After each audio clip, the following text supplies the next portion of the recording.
Hola, hoy al empezar con el estudio en Hebreos, quiero animarte a parar y reflexionar sobre cómo es el amor de Dios. Hablamos mucho sobre el amor de Dios, es que Dios amó tanto al mundo que envió a su Hijo, o que como muestra su amor para con nosotros en Romanos 5:8, pero te quiero animar a pensar en la grandeza. Y como dice en Efesios, entonces ya cuál es, ya la largura, la anchura, entonces ya cómo es. Y claro, ya es algo que no podemos llegar a captar 100%, porque es un amor tan grande. Eso es importante recordar en lo que vamos a ver hoy, porque entre otras cosas, vamos a ver cuánto nos ama Dios. Entonces estamos en el capítulo 4 y no vamos a ver todo el capítulo, pero es para recordar que, hacía referencia al reposo que ya esperaba, y claro, en un lado ya los judíos entendían eso como la entrada a la tierra prometida, pero después sigue hablando de un reposo para los que siguen confiando en lo que ellos habían experimentado en el principio. Entonces ya vemos que también habla del futuro, de la promesa, de ya estar en la eternidad con Dios. Y ya entonces llegamos al versículo 11 y dice: procuremos pues entrar en aquel reposo, para que ninguno caiga en semejante ejemplo de desobediencia. Entonces ya otra vez también recordamos de la semana pasada el tema de no endurecer el corazón como los judíos hacían en los años en el desierto o en la salida de Egipto. En ese momento de ya caminar y no confiar en Dios.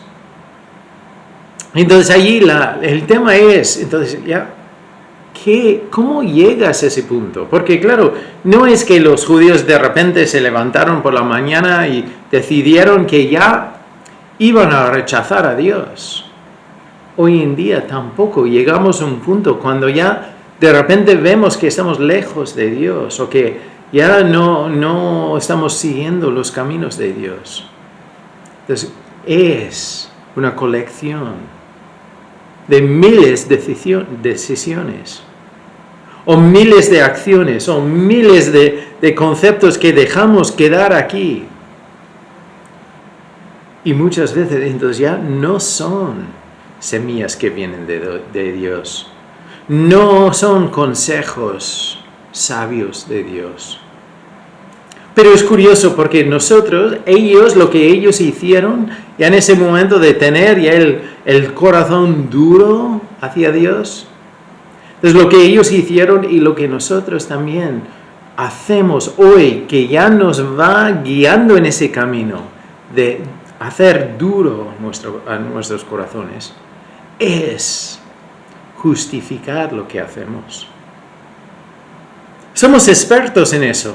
Ya muchas veces sabemos que lo que estamos haciendo está mal, pero nos justificamos, nos comparamos con otros, o vemos que esto no es justo, yo merezco, o porque yo no entiendo esto debe pasar a esa persona,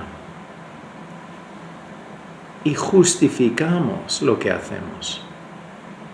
Es interesante porque en la Biblia vemos ya tipos diferentes de personas. Vemos lo que dice en Filipenses. Entonces ya Pablo nos describe un grupo de personas. Esto es Filipenses 3, 18 y 19. Bueno, voy a empezar en el 17. Entonces Pablo dice: hermanos, sed imitadores de mí y mirad a los que así se conducen según el ejemplo que tenéis en nosotros. Porque por ahí andan muchos, de los cuales os dije muchas veces, y aún ahora lo digo llorando, que son enemigos de la cruz de Cristo, el fin de los cuales será perdición, cuyo Dios es el vientre y cuya gloria es su vergüenza, que solo piensan en lo terrenal. Entonces, ahí vemos un grupo de personas que su Dios ya es sus deseos, lo que el cuerpo pide. Entonces ellos van tras lo que les debe dar vergüenza, pero no lo hacen. Ellos solo piensan en lo terrenal. Entonces, y claro, ¿qué hacen? Justifican lo que hacen. Entonces ya comparando, ya apuntando incluso a la iglesia diciendo, mira, es un sitio lleno de hipócritas. Pero también el mundo es un sitio así. Todos nosotros tenemos esa batalla de decir una cosa y hacer otra. Pero Dios nos llama a otra cosa. Pero tenemos en un lado, ese grupo. Y en otro lado, tenemos algunos religiosos, entre comillas. Esto viene de Mateo 23. Y es otro grupo que, bueno, ya todos nosotros sabemos cómo son estos. Entonces, esto es Mateo 23, 1 al 5. Entonces habló Jesús a la gente y a sus discípulos diciendo, en la cátedra de Moisés se sientan los escribas y los fariseos. Entonces ya al leer eso, igual sabemos lo que viene. Así que todo lo que os digan que guardéis, guárdalo y hacedlo. Mas no hagáis conforme a sus obras, porque dicen y no hacen. Porque atan cargas pesadas y difíciles de llevar, y las ponen sobre los hombros de los hombres, pero ellos ni con un dedo quieren moverlas. Entonces vemos lo que los religiosos, los líderes religiosos, lo que ellos hicieron. Y dice, antes hacen todas sus obras para ser vistos por los hombres. Entonces, claro, es muy fácil para mí ya señalar a ellos. Pero muchas veces nosotros podemos caer en los dos grupos. De ya realmente tener como nuestro Dios los deseos carnales. Lo que queremos, lo que deseamos, lo que sentimos, nuestras emociones, todo eso. Y después, como realmente sabemos que está mal, nos justificamos de alguna forma. O puede ser también que ya es algo que yo soy religioso, yo digo que mira, tienes que hacer estas cosas, tú tienes que hacerlas.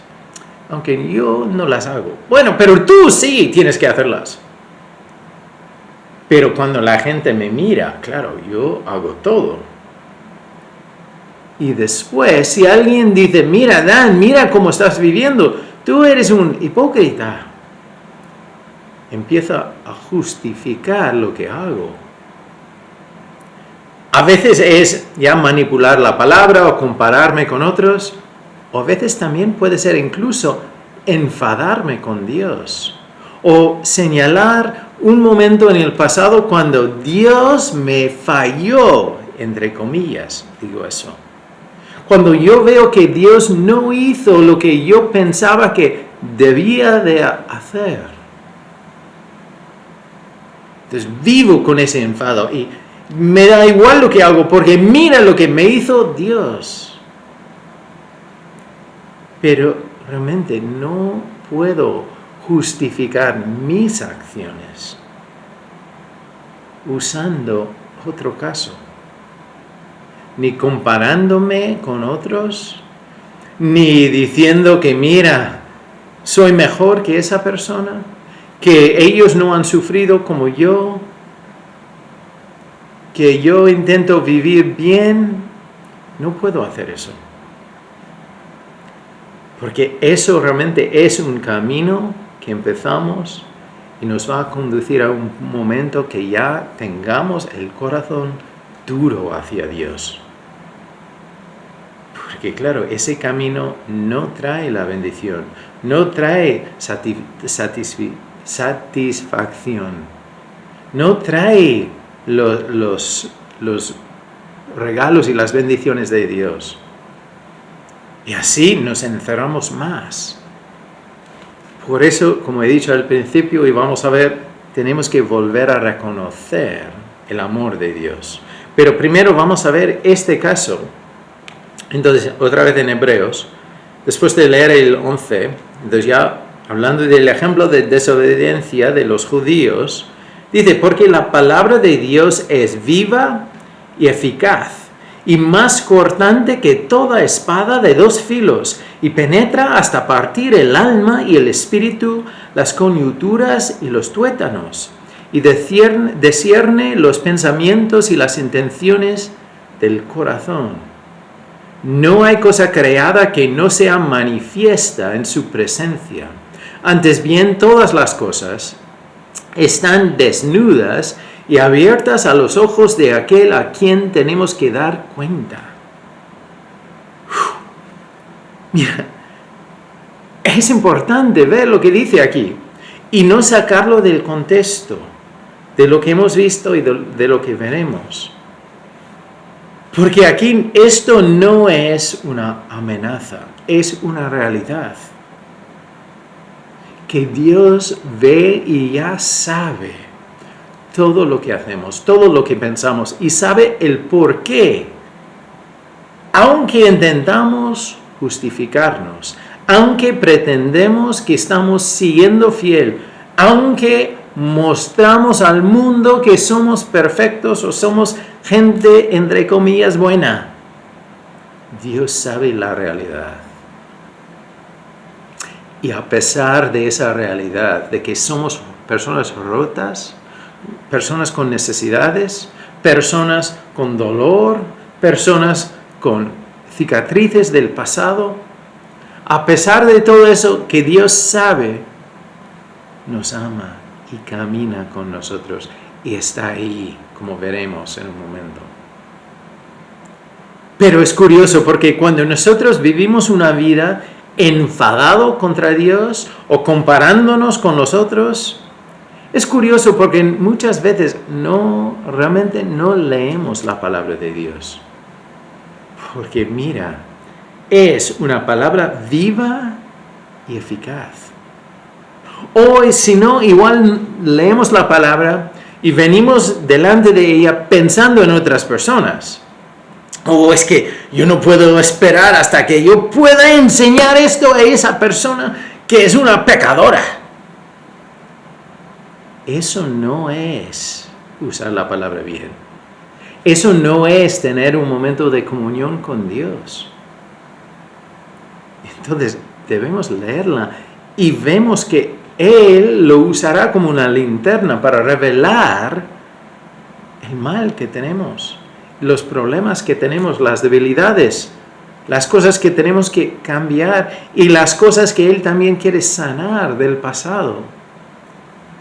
Pero es parar en su presencia y leer su palabra, porque es viva y eficaz y más cortante que toda espada de dos filos. O sea, eso es que lo que toque, corta. Incluso nos dice que incluso puede dividir el alma y el espíritu. O sea, algo que nosotros ni vemos el punto de división. Algo que nosotros no podemos separar en dos partes. La palabra de Dios llegue hasta ahí. Dios nos quiere hablar a través de su palabra. Nos quiere corregir, nos quiere enseñar su amor, nos quiere sanar. Quiere usar su palabra para cambiar tu vida. Entonces, si tienes la actitud que mira, es que yo no puedo entender la palabra de Dios. Eso es una mentira del enemigo. Porque el enemigo no quiere que tú leas esta palabra. Porque es una palabra que nos puede cambiar. Y si estás escuchando este video y tú dices, sí, yo he leído toda la Biblia, la sé. También eso es un mensaje del enemigo.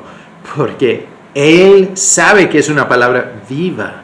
O sea que ya al leerla Tú puedes leer el mismo pasaje varias veces y Dios lo usará para impactarte y cambiarte en otras áreas de tu vida.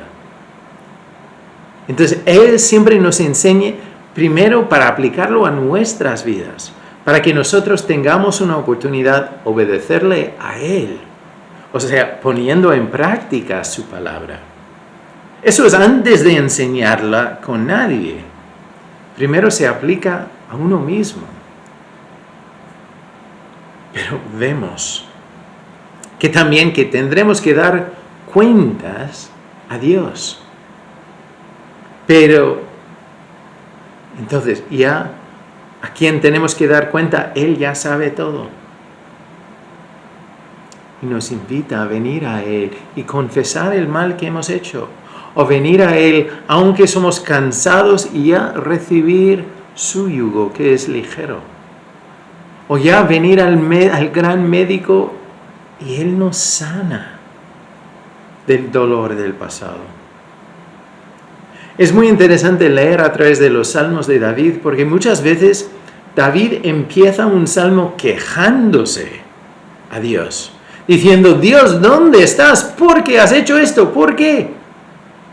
Pero al final vemos que David cambia. Y ya el tono cambia. Dice: eso es una realidad. Todo lo que siento, esas emociones son lo que siento. Pero tú eres Dios. Tú eres la roca. Tú eres mi refugio. Tú eres mi escudo. Entonces ya llega a levantar los ojos a ver de dónde viene su socorro, su ayuda. Muchas veces nosotros sentimos que, preguntarle a Dios algo, ya mostrar nuestras emociones a Dios es un pecado. Pero Dios ya lo sabe. ¿Por qué esconderlo? Habla con Dios. Él quiere ayudarte a salir de ahí. Él quiere ayudarte a resolver el dolor del pasado.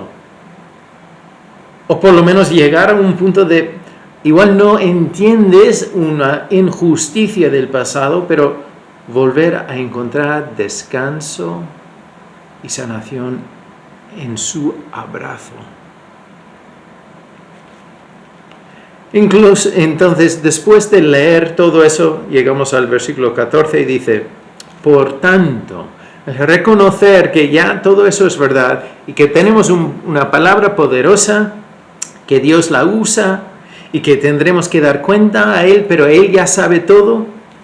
Dice: por tanto, teniendo un gran sumo sacerdote que traspasó los cielos, Jesús, el Hijo de Dios, retengamos nuestra profesión. Entonces ahí tenemos que ver lo que hizo Jesús para venir aquí. Entonces sabemos ya el sufrimiento y la cruz y su muerte y todo eso, pero también tenemos que ver lo que dejó para nosotros, cómo bajó. Él traspasó los cielos para después experimentar el sufrimiento y la crucifixión y el rechazo. Entonces ya al ver que tenemos un gran sumo sacerdote así, Jesús el Hijo de Dios, retengamos nuestra profesión. Entonces allí eso no es una decisión que se dice, es una acción que se hace. Es que nosotros nos atamos a nuestra profesión de fe. O sea, no depende ya de mis emociones. Yo veo que como tengo un gran sumo sacerdote que sabe todo de mí y aún así me ama, yo me voy a atar ahí. Aunque me vienen emociones que me dicen: ahora Dios no te va a amar. Sé que eso es mentira y puedo volver a la base, que es: Dios me ama y lo ha mostrado. Y después el versículo 15, porque no tenemos un sumo sacerdote que no pueda compadecerse de nuestras debilidades, sino uno que fue tentado en todo según nuestra semejanza, pero sin pecado. Entonces, qué imagen tan preciosa.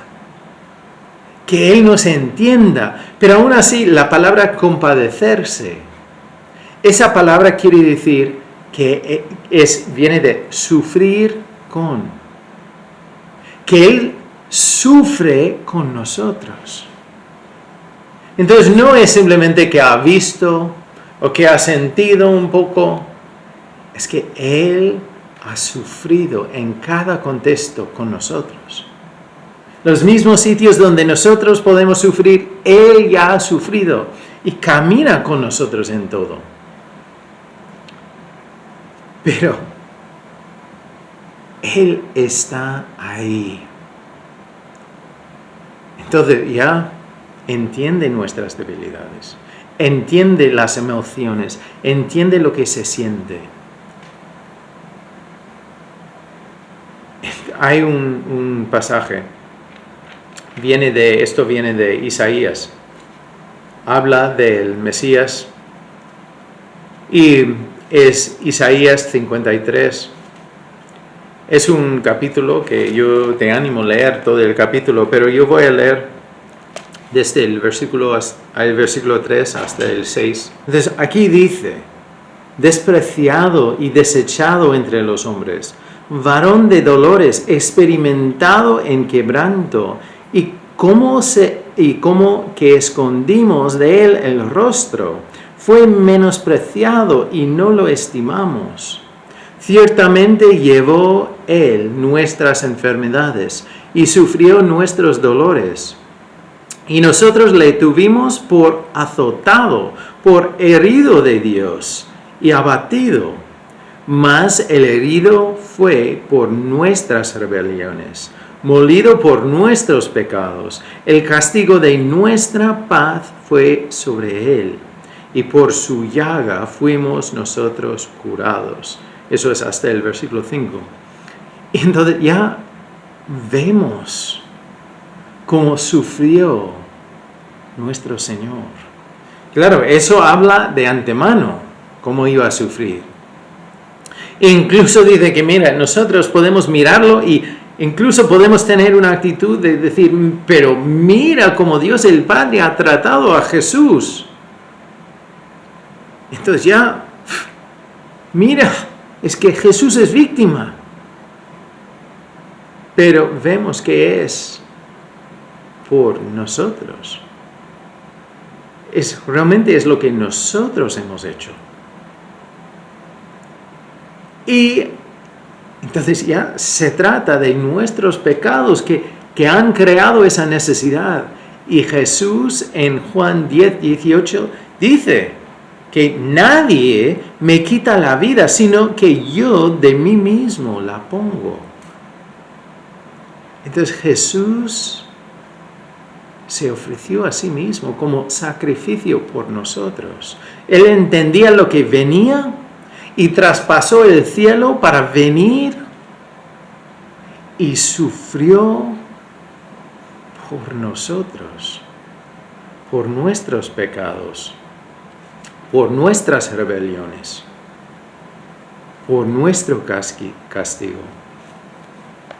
Y después en el versículo 6 de Isaías 53 dice, todos nosotros nos descarriamos como ovejas, cada cual se apartó por su camino, mas Jehová cargó en él el pecado de todos nosotros. Entonces nosotros somos ovejas. Por eso también en Juan, el mismo capítulo de Juan, que estaba diciendo, donde Jesús dice que nadie me quita la vida. Entonces antes dice en Juan 10:11, Jesús hablando dice, yo soy el buen pastor. Entonces yo creo que los judíos al oír esto ya el pasaje de Isaías venía a la mente. Porque ya lo habían oído tantas veces al crecer. Y Jesús dice, mira, yo soy el buen pastor. Vosotros sois las ovejas que os vais por tu propio camino, pero Yo soy el buen pastor. El buen pastor su vida da por las ovejas. Entonces, vemos el amor de Dios. Vemos cómo Dios hace todo para que podamos tener perdón, para que podamos experimentar el gozo en Él y paz que sobrepasa todo entendimiento. Y vemos que Él sufre con nosotros. Muchas veces la gente pregunta, cuando hay una tragedia o cuando algo fuerte pasa en la vida, ¿dónde estaba Dios cuándo? Y la respuesta, según la Escritura, es que estaba ahí. Estaba ahí con su compasión. Estaba ahí con la gente. Veía todo. Aunque hay detalles que nosotros no entendemos, Dios estaba ahí. Hay una canción que dice lo dice de esta forma. Dice, ¿dónde está Dios en el dolor? ¿Dónde está Dios en el miedo? ¿Dónde está Dios cuando duele tanto y que no puedes contener las lágrimas? ¿Dónde está Dios en la enfermedad? ¿Que las oraciones no curaron? Cuando nada tiene sentido, ¿dónde está Dios en todo esto? Él está aquí, donde siempre ha estado. Nunca se fue y nunca se irá. ¿Dónde está Dios? Dios está con nosotros. Él está aquí donde siempre ha estado. Es donde estará hasta el final. ¿Dónde está Dios? Dios está con nosotros. ¿Dónde está Dios en las cenizas de un hogar roto? ¿Dónde está Dios cuando perdemos a quienes más amamos? ¿Dónde está Dios en la adicción? Cuando perdiste la batalla otra vez. Cuando todo es demasiado. ¿Dónde está Dios en todo esto? Él está aquí.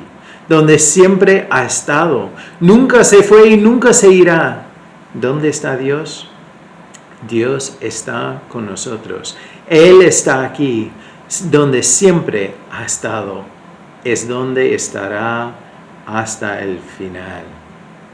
Quizás nunca sepamos las respuestas. Quizás nunca sepamos el resultado. Pero conocemos a Jesús.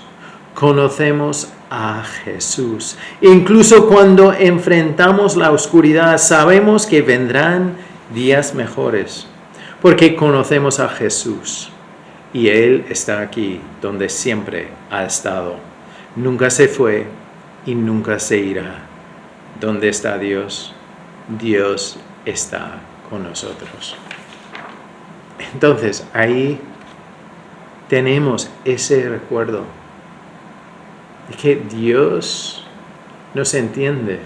Como hemos leído, tenemos un gran sumo sacerdote que nos entienda, que puede compadecerse con nuestras debilidades.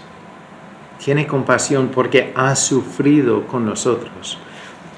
Y después, como acción, como ya una enseñanza ahí al final dice, acerquémonos pues confiadamente al trono de la gracia. Podemos acercarnos a Dios sin miedo de que nos va a rechazar.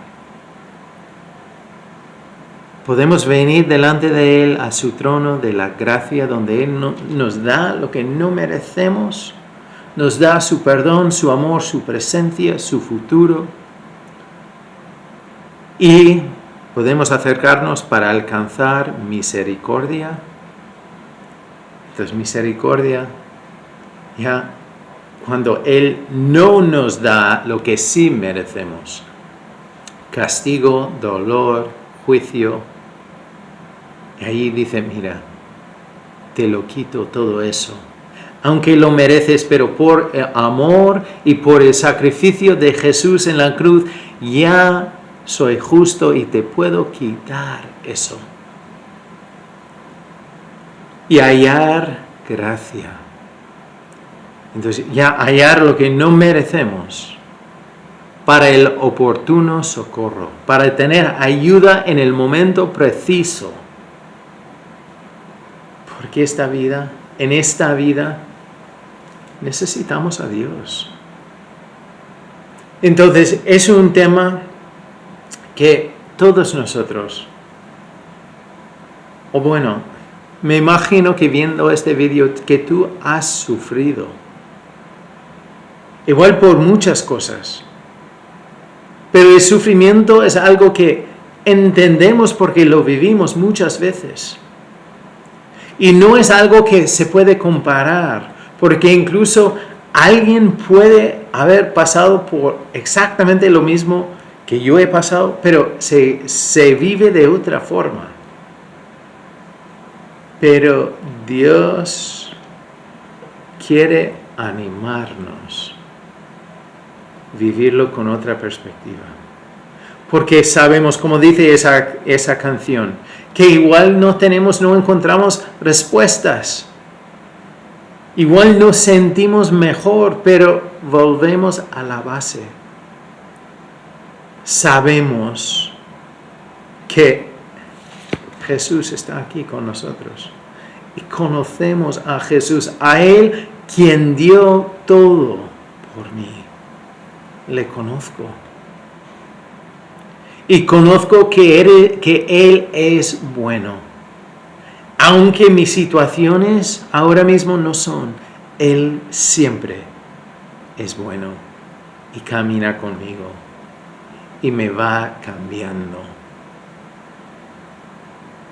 Ahí es donde tenemos que atarnos, como hemos visto. Entonces ya de atarnos ahí para seguir creyendo. Podemos retener nuestras creencias porque sabemos que Él es bueno. Entonces, para terminar, me gustaría darnos un desafío, porque yo creo que Dios quiere que nosotros cambiemos la perspectiva. Porque muchas veces nosotros vemos a nuestras vidas como esta imagen. Entonces, mi pregunta ahí es, ¿qué ves? Porque dices, madre mía, ¿qué es eso? ¡Qué feo! Y nosotros vemos un momento así, tan de cerca, que olvidamos el cuadro, que no vemos el detalle del cuadro que el maestro está pintando. Que realmente si nosotros damos 2 pasos atrás, vemos ya la imagen esta. Y allí se ve un círculo pequeño y la primera imagen está ahí. Pero hay mucho más.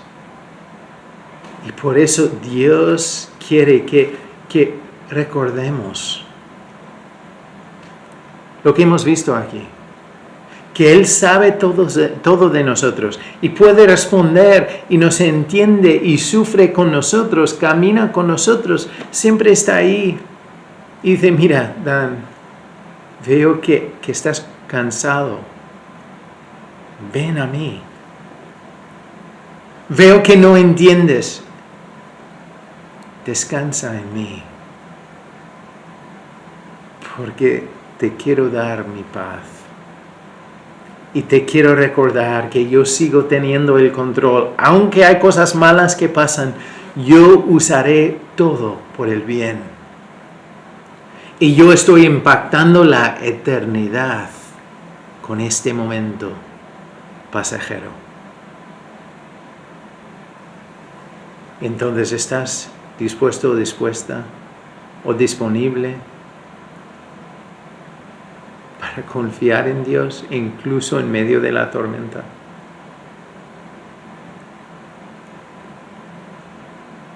Otra vez nosotros debemos poner nuestros ojos en el autor y consumador de nuestra fe.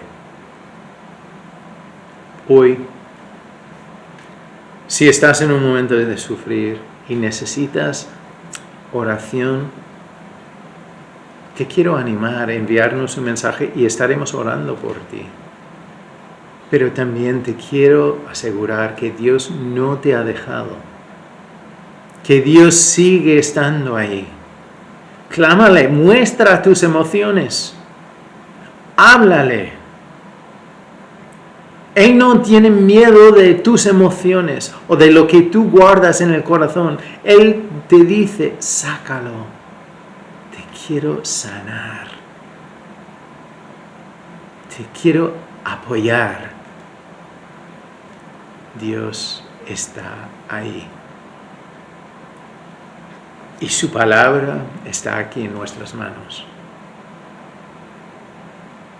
Entonces ya habla con Él, quien te ama más que nadie jamás. Bendiciones. Y nos veremos muy pronto.